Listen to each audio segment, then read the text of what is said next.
I want us to talk on a topic because it is our Thanksgiving Sunday, and we want to talk about a heart of gratitude or a grateful heart. Bwana asifiwe. Even as we are telling the Lord, thank you for the far that He has brought us, because if it were not by Him, we could not be where to be found. But this morning, our hearts are rejoicing, our hearts are encouraged, because the Lord has been together with us.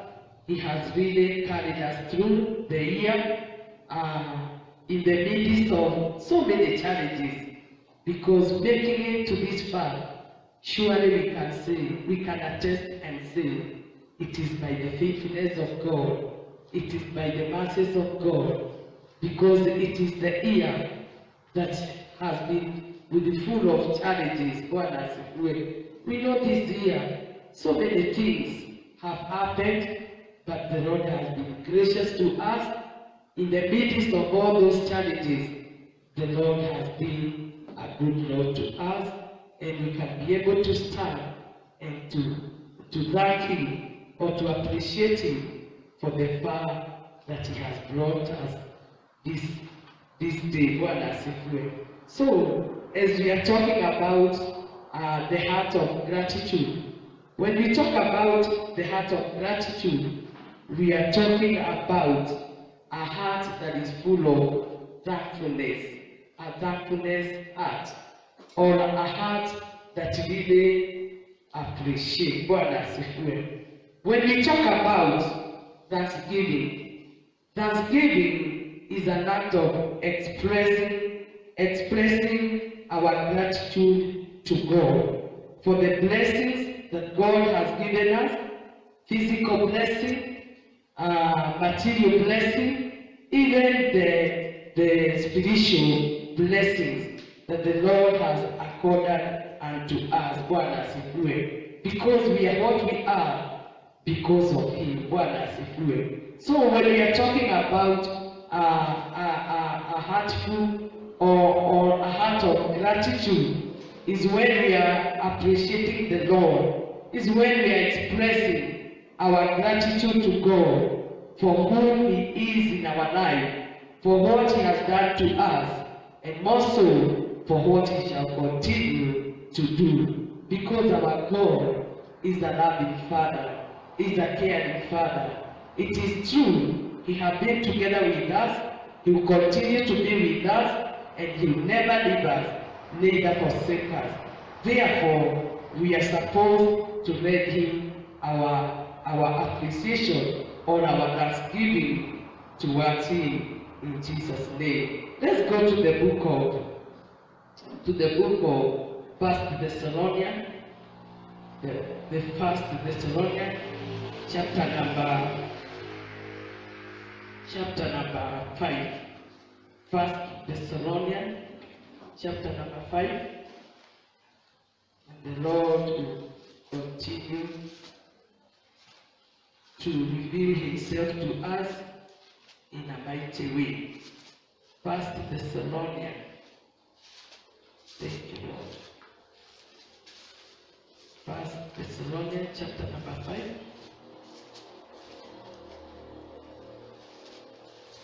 We are going to read from verse number 16.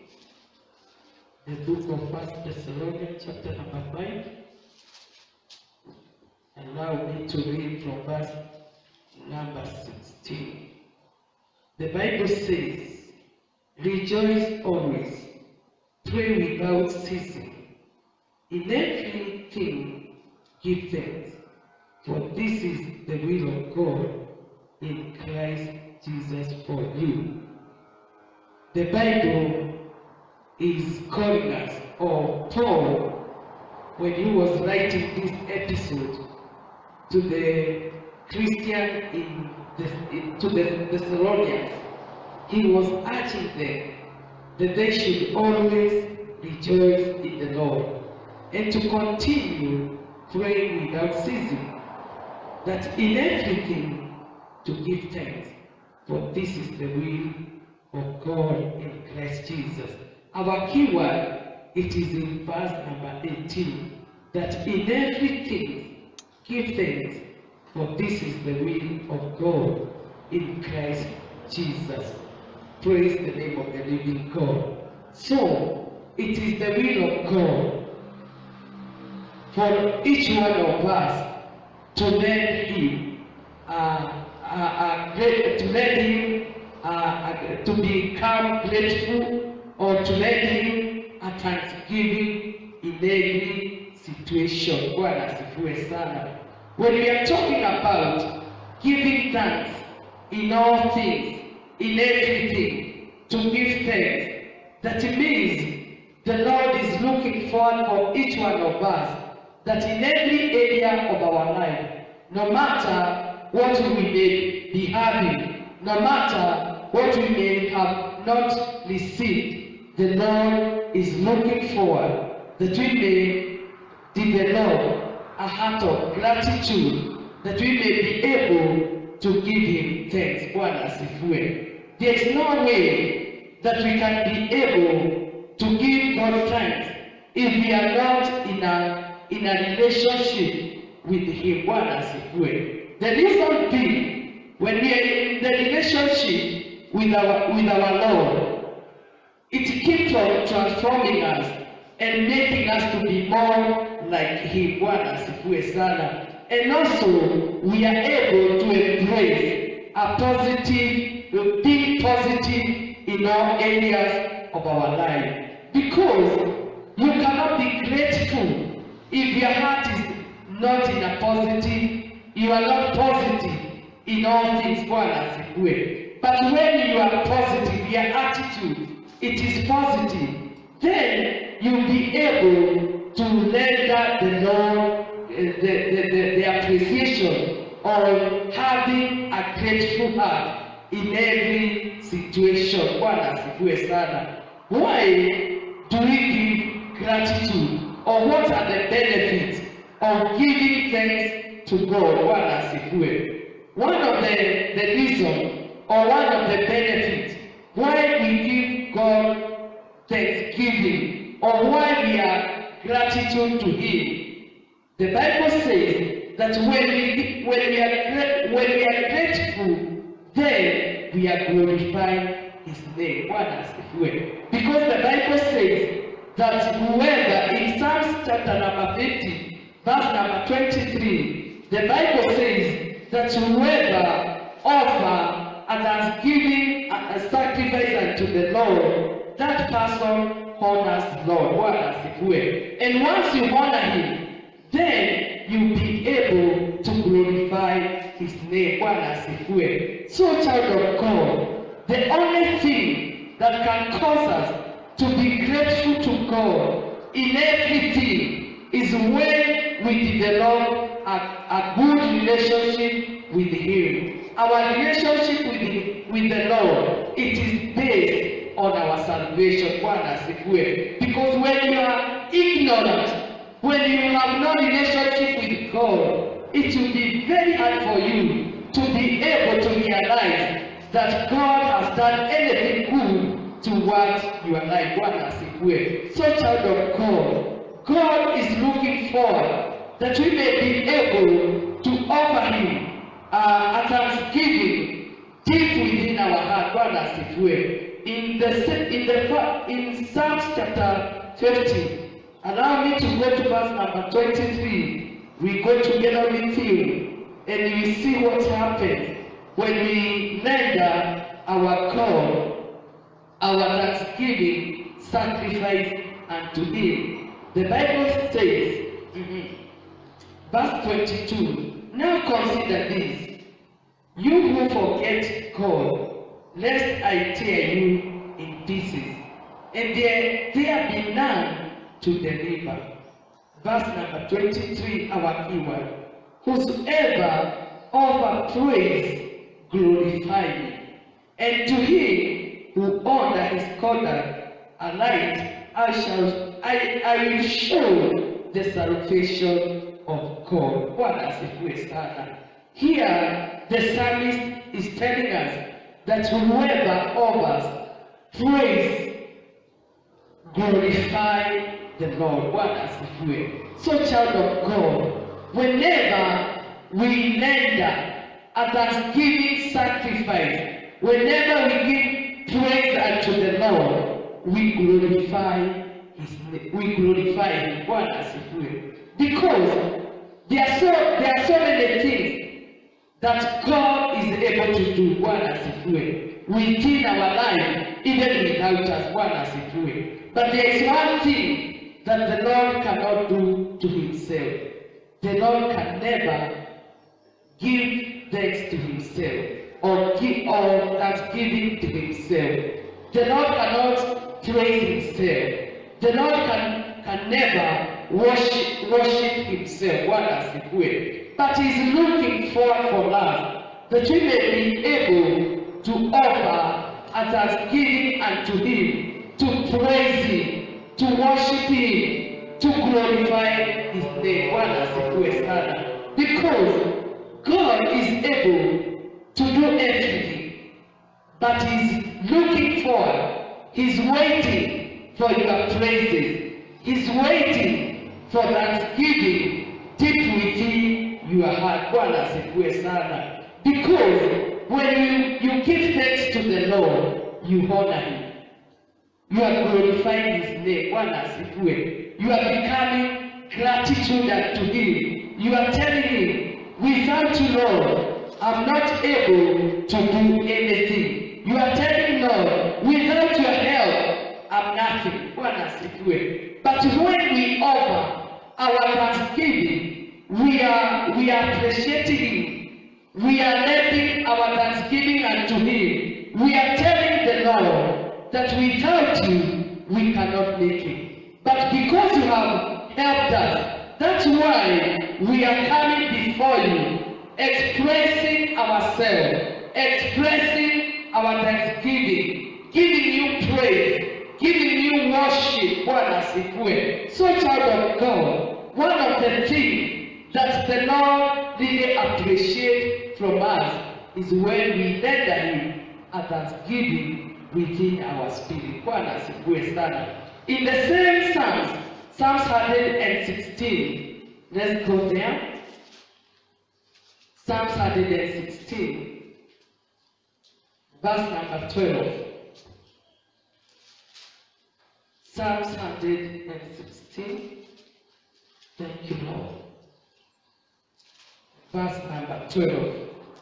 The Bible says in Psalms 116, verse number 12, what shall I render to the Lord for all His benefits towards me?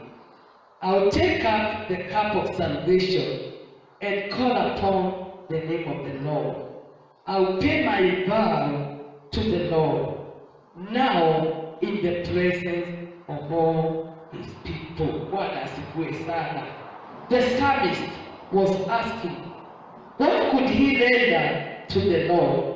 And that is the same question that we may ask ourselves as a child of God. What can we render unto the Lord for all His benefits towards me? There are so many benefits that the Lord has accorded unto us. Bwana asifiwe. But the psalmist was saying, I'll take up the cup of salvation and call upon the name of the Lord. Therefore, child of God, when we see the goodness of the Lord in our life, when we see the things that normally God does in our life, our responsibility, our key, or what we are intended to do in return, what we are supposed to give in return is just to take a cup of salvation and call upon the name of the Lord by giving Him thanks, by offering Him a thanksgiving in our heart. When we are talking about the benefits, because the psalmist is asking, what shall I render to the Lord for all His benefits towards me? Child of God, there are so many benefits. Others even we don't recognize that they are benefits. Bwana asifiwe. But even having that oxygen, that air that you are breathing. There are many that are paying for it to breathe that oxygen that the Lord has given you freely. You may not have something touchable, maybe that you can say, this is what the Lord has done to me. But sometimes there are things within ourselves that tell us that we need to give thanks. Because even the air that we breathe, even just the way we are walking, that is a testimony by itself. Because there are people who are born crippled, who have never walked even one day, even one step, making a step, a movement of step by step. But for you and me, the Lord has given us that benefit to have, to be whole. We are not ailing, we are not crippled. The Lord has graced us to give us everything that requires a man to stand and say, this is the doing of the Lord. It is marvelous unto our eyes. In Psalm 103, we can see the benefits that the Lord has really rendered unto us, that we need to give thanks unto Him. The Bible says in Psalm 103, bless the Lord, O my soul, and all that is within me. Bless His holy name. Verse 2, bless the Lord, O my soul, and forget not all His benefits. Who forgives all your iniquity, who heals all your diseases, who redeems your life from destruction, who crown you with loving kindness and tender mercies, who satisfy your mouth with good things, so that your youth is renewed like an eagle. We see here the psalmist, when he was counting, blessing one after the other of what the Lord has done unto him. And he's telling his soul, the psalmist was speaking to his soul, that bless the Lord, O my soul, and all that is within me, bless His holy name. Praise the name of the living God. Our gratitude, our thanksgiving should from within our heart.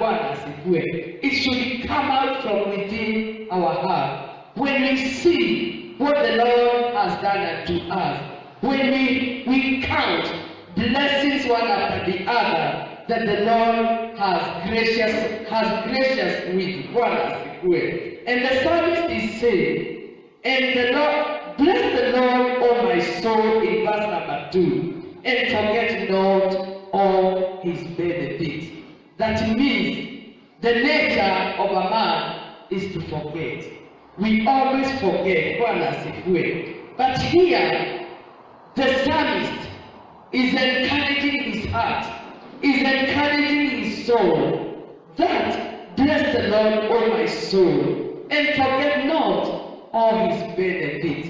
When we are not forgetful about the benefits of the Lord, then we shall be able to flow with a gratitude heart. We shall be able to tell the Lord, thank you. Even if you have not received maybe everything that you wanted the Lord to do for you, even if could be you have not achieved your goal, you have a reason to tell the Lord thank you. You have a reason to appreciate the Lord. Because here the psalmist is saying, and forget not all His benefits. Child of God, giving thanks to the Lord, it should be a daily exercise. Praise the Lord. Because we see Paul, when he was writing to the Thessalonians, he was telling them that in everything give thanks. What does it mean? Even when you have not yet achieved your goal, you are required to give thanks. Even if you have failed in one way or the other, you don't need to complain. You need to give thanks. Because when we are talking about grateful heart, is expressing our thanksgiving unto the Lord. But when He said that we should not forget That means when we forget, we become ungrateful unto the Lord. When we forget to give thanks praise, when we forget to acknowledge that whatever we have, or this far, it is the Lord who has helped us, then we shall be ungrateful unto the Lord. And once we become ungrateful unto the Lord, when we forget and become ungrateful, we start complaining, we start murmuring, we start criticizing. Hallelujah. Everything you start criticizing. But the Bible is calling us that in everything that we are supposed to give thanks. The Bible continues to tell us, who forgive all your iniquities, even before you go to the material things. Because I say, a thanksgiving is expressing our appreciation to what the Lord has done to us. It can be either physically, it can be either materially or spiritually. But here, when the psalmist is talking about not forgetting all his benefits, benefit number one that the psalmist was talking about is about who forgive all our iniquities. It is because of the love of God, the unconditional love of our God. Because the Bible says, for God so loved the world that he gave his only begotten Son, that whoever shall believe in him should not perish, but should have everlasting life. So by the loving of God, God has given us love, unconditional love. He has given us his only begotten Son to come and die on the cross, that we who are sinners, who are righteous, who are born righteous, we may be counted righteous of him. Because the Bible says that he who knew no sin, he became sinful, that you and me could be counted righteous. So when we are grateful unto the Lord, we are also supposed to be grateful even because of the love that the Lord has shown unto us, unconditional love. Just go with me, Romans chapter number 5. Thank you, Lord. About unconditional love of our Lord. Romans chapter number 5.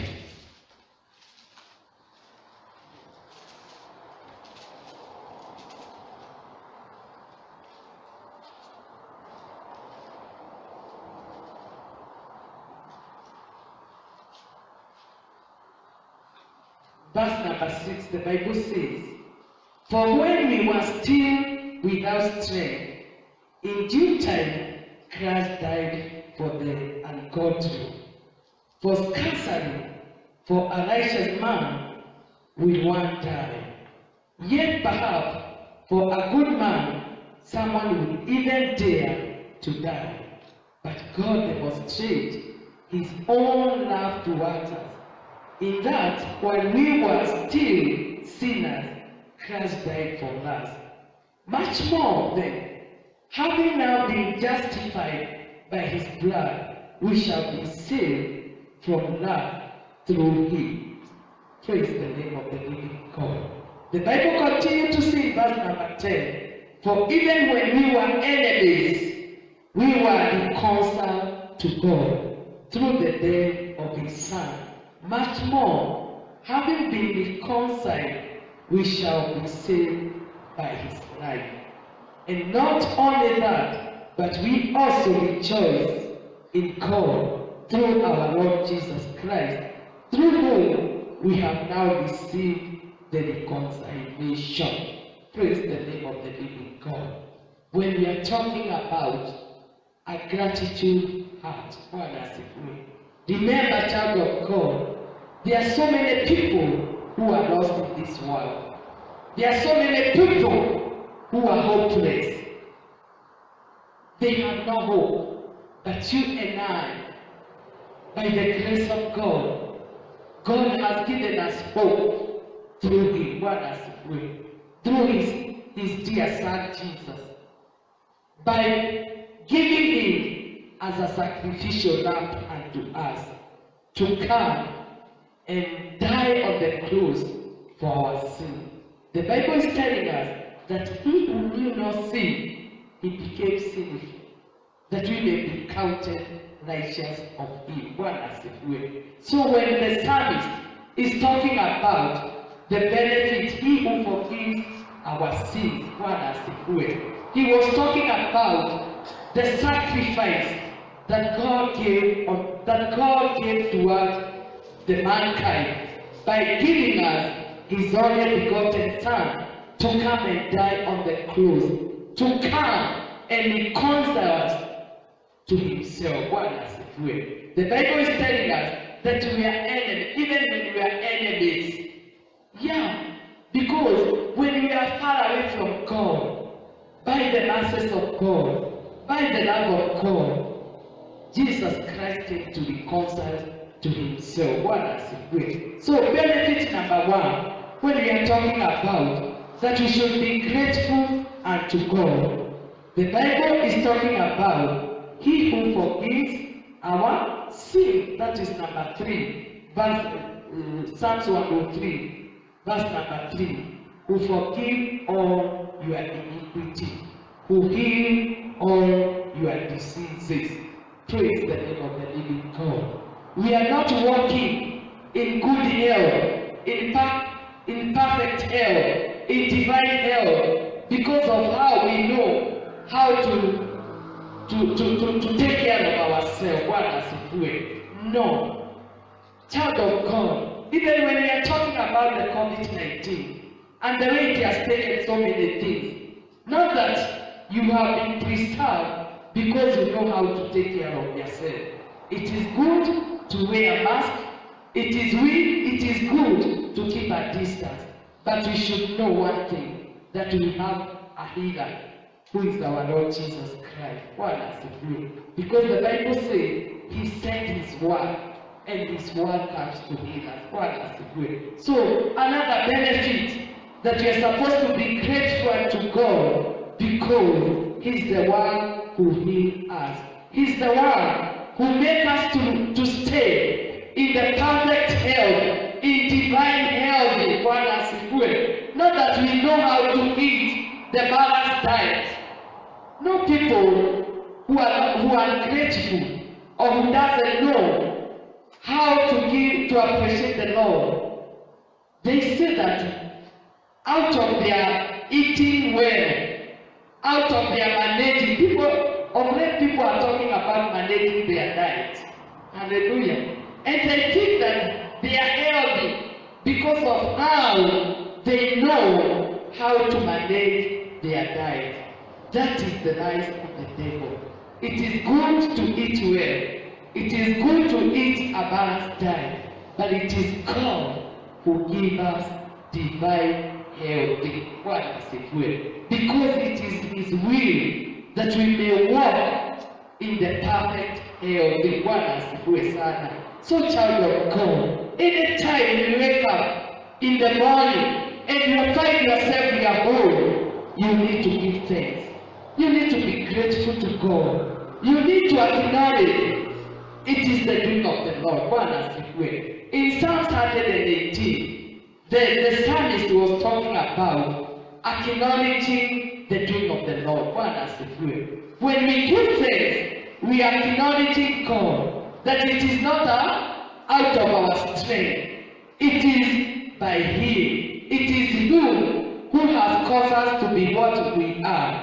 In Psalm 118, verse number 23, there is something that the psalmist was acknowledging God of. And we need to learn how to appreciate the Lord and to acknowledge his goodness upon our life. Psalm 118. Thank you, Lord. Verse number 23. What does the Bible say? He's talking about the Lord's doing, which is marvelous in our eyes. And he was saying in verse number 24, this is the day the Lord has made. We will rejoice and be glad in it. He was acknowledging the Lord. Even singing another new day, it is not because it is guaranteed for us to live, for us to sleep and wake up early in the morning and to see another new day. But we see the psalmist, because he acknowledged the doing of the Lord, and he was saying that this is the doing of the Lord. It is marvelous in our eyes. This is the day that the Lord has made, that we will rejoice and be glad in it. When we learn to appreciate the Lord in everything, in anything that the Lord is doing in our life, we should not give ourselves a credit. We should always acknowledge and say, this is the doing of the Lord. For us to come this far, for us to be whole, for us to not to be lost in the world, even as young people. You know, there are people who are young, but they are lost in this world. Not that your parent has taken care of you, not that your parents are able to raise you in a better way than others, but it is the doing of the Lord, which is marvelous unto our eyes. That we need to acknowledge the doing of the Lord in our life, that we need to declare whatever we see happening in our life, it is the doing of the Lord. And when we acknowledge it is the doing of the Lord, we shall be able to accord the Lord all the glory and all the honor.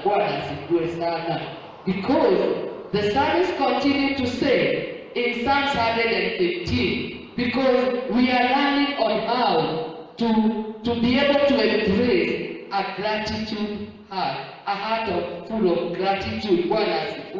Psalms 115, verse number 1, the Bible says, not unto us, O Lord, not unto us, but to your name give glory, because of your mercy, because of your truth. Why should the Gentiles say, so where is their God? We have not been ashamed or reproached because of the way that we know how to manage ourselves, but because of the Lord. And that's why the psalmist was saying that it's unto you. When we have victory, when we have breakthrough, when we have achieved in this life, we are supposed to go back to our God and declare to Him, not unto us.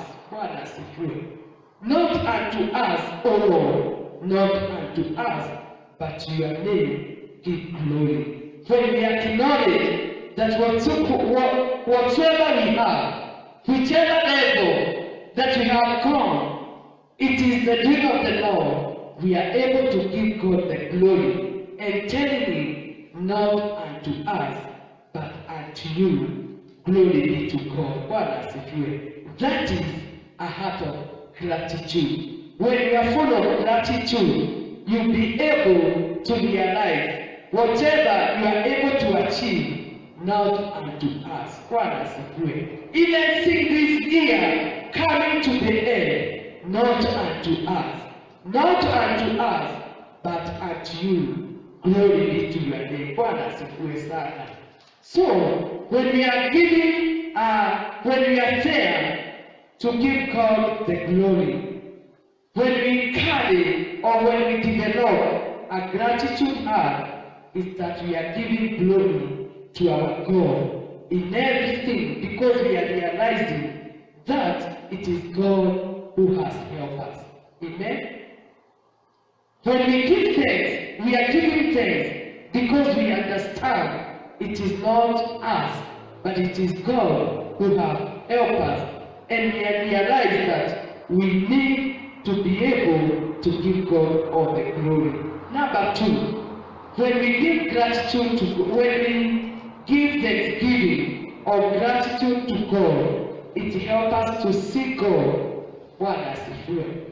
When we are grateful to God, When we are giving thanksgiving to God, it helps us to see God. How does gratitude help us to see God? It opens our spiritual eyes.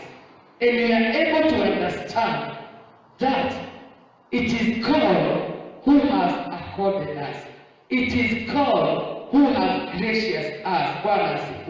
In the book of James, go together with me in the book of James.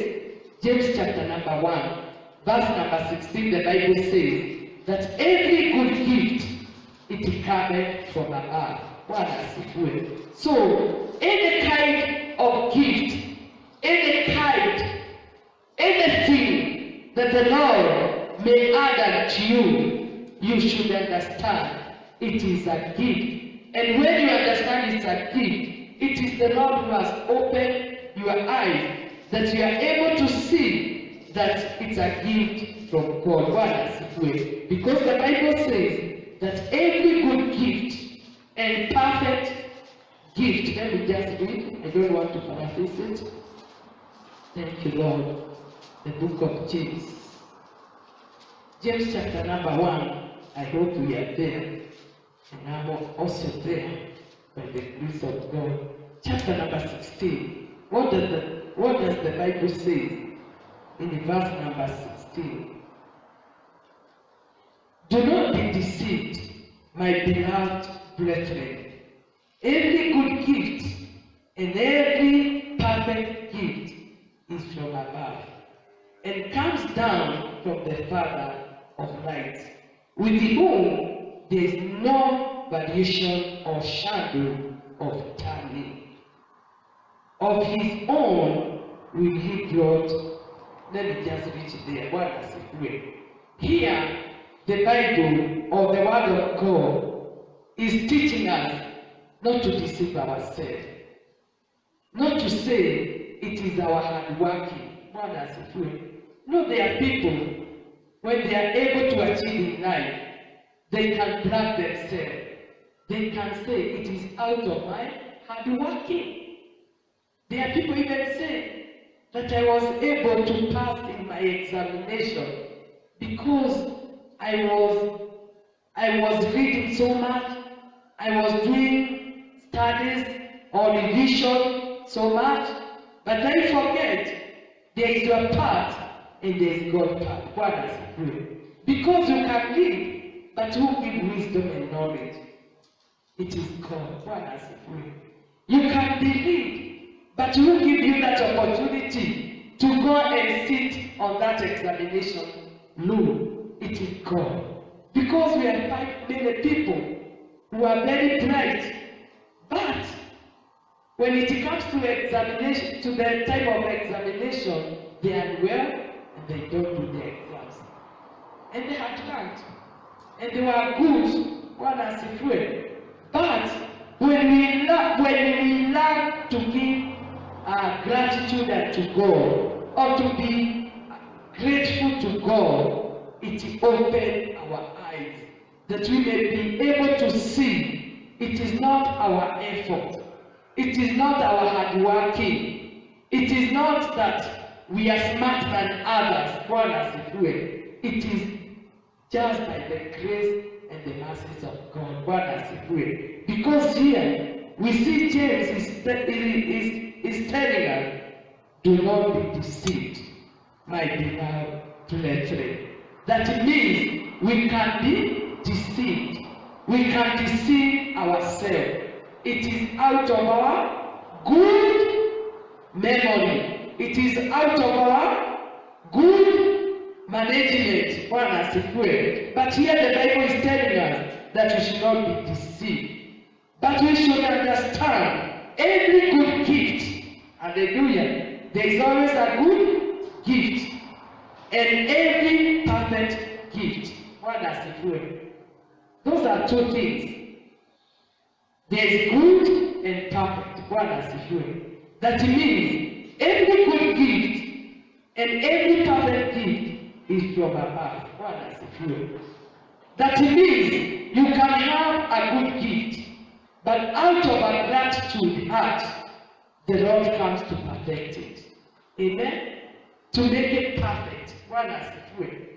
You can have a good talent, but out of a gratitude heart or a heart of gratitude, the Lord come and perfect it. Bwana asifiwe. Because here He says that every good gift and every perfect gift is from above, not of ourselves. That's why the psalmist was saying, not unto us, O God, not unto us, but at your name may you be glorified. Bwana asifiwe. Because we understand, that's why I say, when we have a gratitude heart, when we start offering thanksgiving unto the Lord, it helps us to open our eyes, that we are able to know that it is the doing of the Lord. It is God who gives us every gift and perfect gift. Bwana asifiwe. From above. Bwana asifiwe. In Psalms 138, as we are carrying on with the perfect and good gift, Psalms 138, verse number 8. Psalms 138. And it is always good to carry a notebook that you may be able to record, that when you go home, you will be able to be revised and to go through it, that you may be able to become the doer and not only the hearer of the word of God. Psalms 138, verse number 8. What does the Bible say? Psalms 138. We look at verse. It says, we can read from verse number 7. Though I walk in the midst of trouble, you will revive me. You will stretch out your hand against the wrath of my enemies, and your right hand will save me. The Lord will perfect that which concerns me. Your mercy, O Lord, endures forever. Do not forsake the work of your hands. So when we appreciate the Lord, when we acknowledge that it is God who helps us, He's able to come and perfect His work. Hallelujah. So whatever you see as perfect, it is God who always comes to perfect His work, because we are the work of His hand. God has placed us. And here you see the psalmist was telling the Lord, though I walk in the midst of the trouble, you will revive me. He had hope in God, that there is God who always lifts up. God has approved. Even when we are cast down, there is God of exaltation. God has approved. So, child of God, when we learn to give thanks in everything, in every situation, hallelujah, we give God the opportunity to come and perfect His work in us. God has approved. Even when we are in desperate, when we offer a thanksgiving unto the Lord, we honor Him. And when we honor Him, He comes and make our ways straight. God has approved. He comes and do what we are not able to do in our life. God has approved. Number 3, gratitude. Because we are talking about the benefit of giving thanks. Number 3, gratitude brings peace. When you give God thanksgiving, when you have gratitude unto the Lord, even in that desperation, even in that loss, God has approved. Because there are times we give God thanks, even for the better things that He has done for us. That means, if you have not registered anything new, or you have not acknowledged that the Lord has done greater to you, you start criticizing, you start murmuring or grumbling or complaining. God has approved. But the Bible says here that gratitude, when we give thanks to the Lord, it brings peace. unto us. How does gratitude bring peace to us?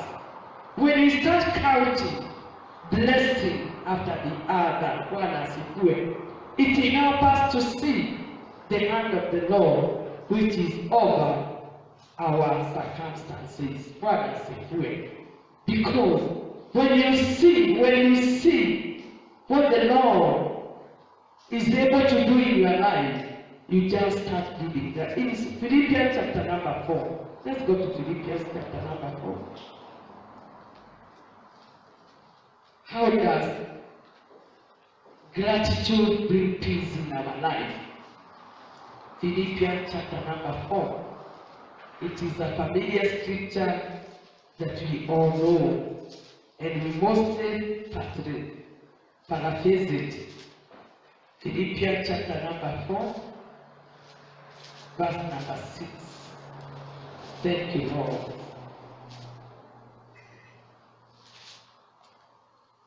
Gratitude brings peace in our life. The Bible says in verse number 6, be anxious for nothing, but in everything by prayer and supplication with thanksgiving, let your request be made known to God. Verse number 7. And the peace of God, which surpasses all understanding, will guard your heart and your mind through Christ Jesus. The Bible here is telling us not to be anxious. To be anxious is to be full of anxiety. You are troubled. You don't know what will happen. But here the Bible is telling us that we should be anxious for nothing. But the Bible is clearly telling us when we are not anxious in anything, or in anything, but in everything, by prayer and supplication with thanksgiving. When you pray and you do supplication, and then you cry with thanksgiving, that means you believe that whatever you have prayed, the Lord has heard you. Praise the Lord. And when you have that certainty that the Lord has heard your prayers and your supplication, and you start giving thanks, the Bible here says in verse number 7 that the Lord and the peace of God, which surpasses all understanding, will guard your heart. When you are full of gratitude, when you are full of thanksgiving, the peace of God, which surpasses all understanding, will guard your heart and mind through Christ Jesus. When you are grateful, you are troubled person. You are troubled mind. God has a fool. But when you surrender to the Lord by prayer and supplication, and you start rejoicing in the Lord and giving Him glory and giving Him praise and thanking Him in advance, then the Bible says that the peace of God, which surpasses all understanding, shall guard your heart and mind through Christ Jesus. Therefore, child of God, even when you come to your end weeks, when you hit the Lord, when you do not know what to do, you are supposed to give thanks. You are supposed to praise the name of the Lord. What does it mean? You are supposed, because when you give thanks, that means you are trusting upon the Lord, that is able to see you through, that is able to make a way for you.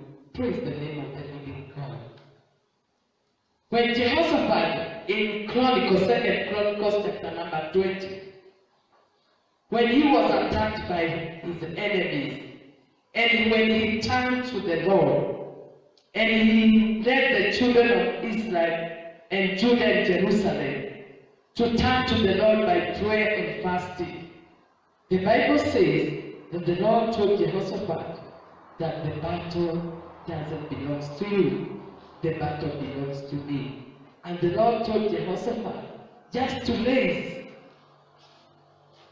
the group of powerful praises, the praise and worship, and they go ahead encountering their enemy, but not with weapon, not ready to fight, but just to give them and praise to the Lord. And they were just saying that your faithfulness endures forever. They started praising the Lord, and the Lord set an ambush unto their enemy. And they were confused, and they started killing one another. So, child of God, when you develop a heart of gratitude unto the Lord, when you come to the end of the Lord, when you reach your Lord, when you do not know what to do, always offer praises and gratitude unto the Lord. Praise the name of the living God. And God Almighty will grant you the peace which passes the human understanding. Hallelujah. The peace of God that surpasses the human understanding, which will guard your mind and your heart through Christ Jesus. Wonderful. Those people who know how to offer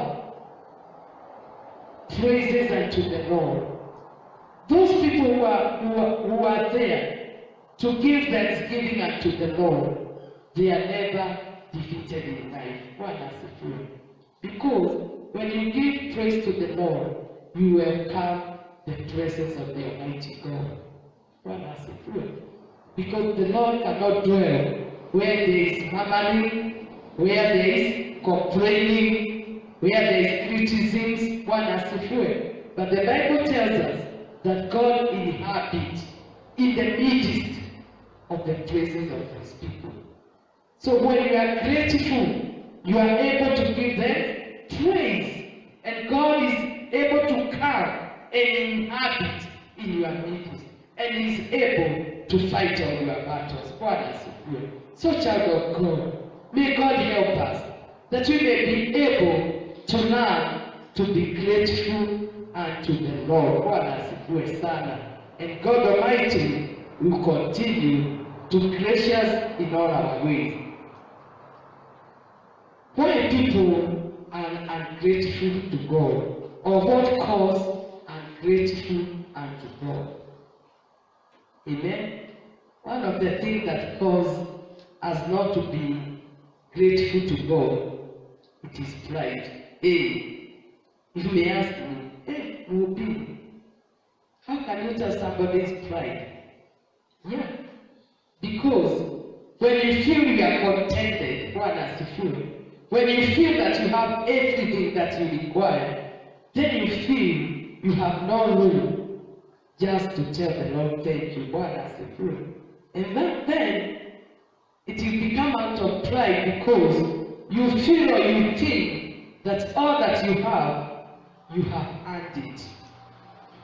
It is by your strength. I have worked hard.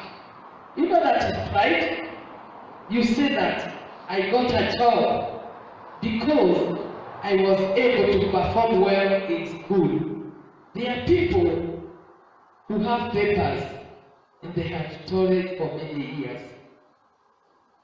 But when you feel that whatever you have, the peace you have, the finances you have, or the wealth you have, or the wisdom you have, when you feel that you have earned it, that is called pride. Why does it feel?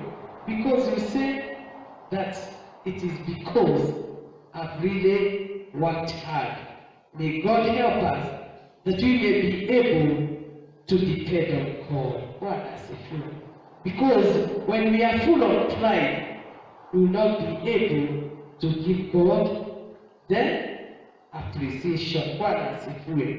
The other thing that causes people not to give God thanks, for pride, look in Psalms 10, because of our time. I don't want to read because our time is at God. verse 10, but we can read it briefly. Psalms 10, verse number 4.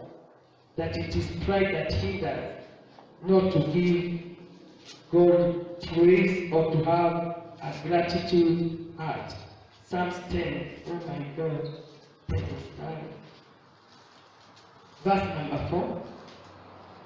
The Bible says, we can read from verse number 3. For the wicked boast of his heart's desire. He blesses the greedy and renounces the Lord. You get me? Huh? For the wicked boast of his heart.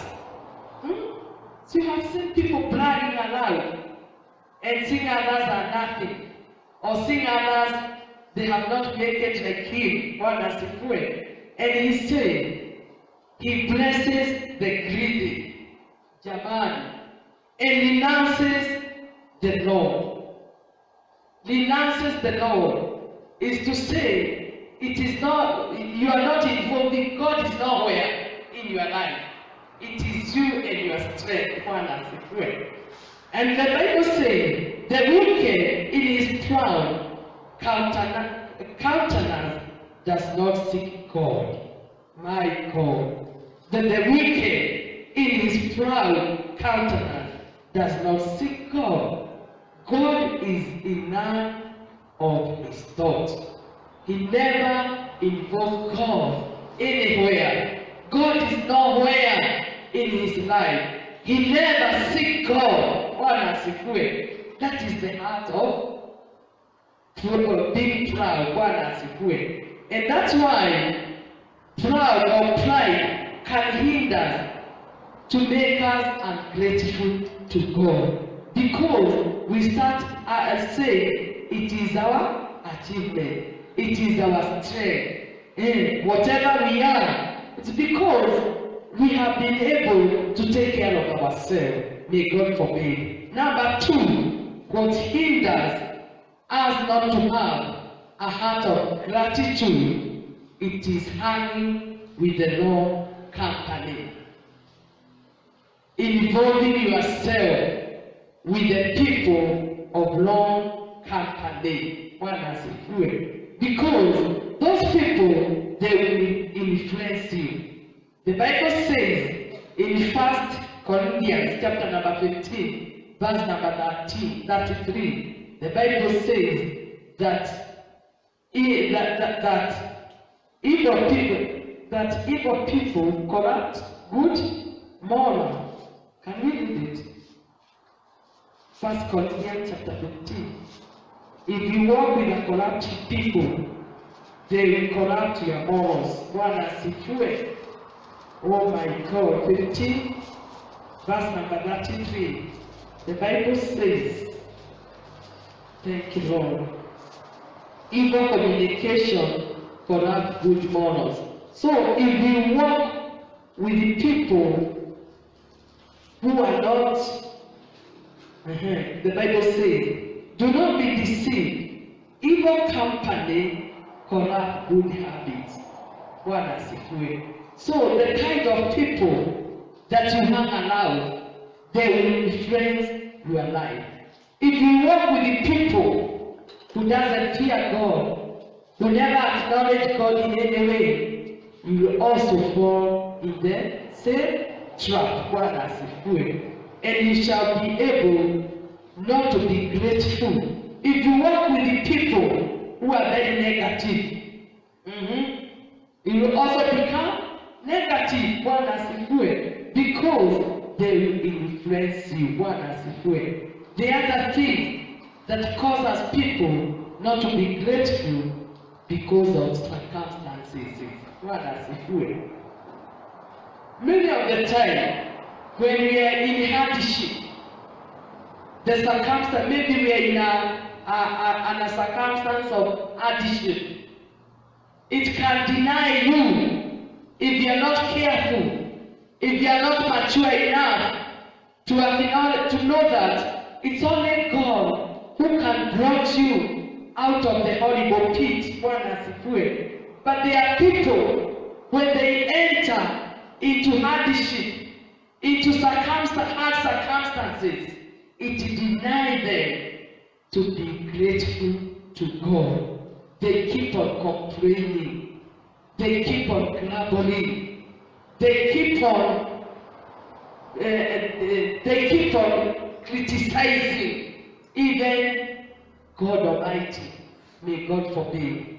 When we see the children of Israel in Exodus chapter number 14, when they were in the wilderness, when they saw their enemies come to them, they started saying, were there not graves in Egypt where they could be buried, rather than coming to die in the wilderness or to be destroyed by their enemies? They forgot that God was together with them. So, child of God, we should not let anything to cause us to be ungrateful unto God. Even as we are coming to the end of this year, it's my prayer that God may help us, that we may be able to cloud this year with the gratitude, with thanksgiving, telling the Lord thank you, regardless, no matter what you did not achieve in this year. Just tell the Lord, you are faithful and you shall remain to be faithful. Just bow your hand for a word of prayer as we are coming to the end of this service in Jesus' name. Mighty and everlasting Father, in the name of your Son Jesus Christ, we are before thy presence this morning. Thank you for speaking to us. Thank you for teaching us and reminding us that we need to be grateful in everything, because that is thy will. That is your perfect will concerning our life through Christ Jesus. That we may be able to give you thanks in everything, dear Father. Even this morning, dear Father, as we look back and see the way you have carried us through, the way you have fought our battles, the Lord, you have preserved us, the way you have hid us, Jehovah Father, we are grateful before you, dear Father. Help us, Jehovah Father, that forever we may remain grateful unto you, no matter the situation, no matter the circumstance that we may be in, Jehovah Father. Help us not to forget, because you told us in the book of Psalms 103 that we should not forget the benefit. Oh Jehovah Father, you have accorded us many benefits, oh God, giving us life, giving us even salvation, oh God, even good health, Jehovah Father, even renewing our strength, Jehovah God, oh, and filling our mouth with your goodness, Jehovah Father. Oh, we are grateful to you, dear Father. We thank you and we magnify your name, Jehovah King of glory. Even as we are coming to the end of this service, dear Lord, I want to commit our able youth and our ministers unto you, dear Father, that you may fill us, Jehovah Father, with a heart that is full of gratitude, that we may be able to praise you, dear Father, because you told us, Jehovah God, that you cannot be able to thank yourself, but you have called us, Jehovah Father, that we may be able to sing praises unto you, dear Father, that we may be able to give you thanks in all that you do unto us, Jehovah Father, and to acknowledge that you are the source of our life. We thank you and we magnify your name, Jehovah King of glory. We want to thank you even for our offerings, Jehovah Father. Even as we offer unto you, dear Father, may you continue to bless us, Jehovah God, and to enlarge our territories to the glory and honor of your holy name. As we are coming to our other services, dear Lord, we dedicate them to you, dear Father. May you have your way. May you have your will, dear Father. May your presence abide together with us, dear Father. May you carry us through, Jehovah God, through other services, dear Father, and glory and honor shall return unto thee. For it is in the name of the Father, the Son, and the Holy Spirit we pray and we give thanks. Amen. Amen.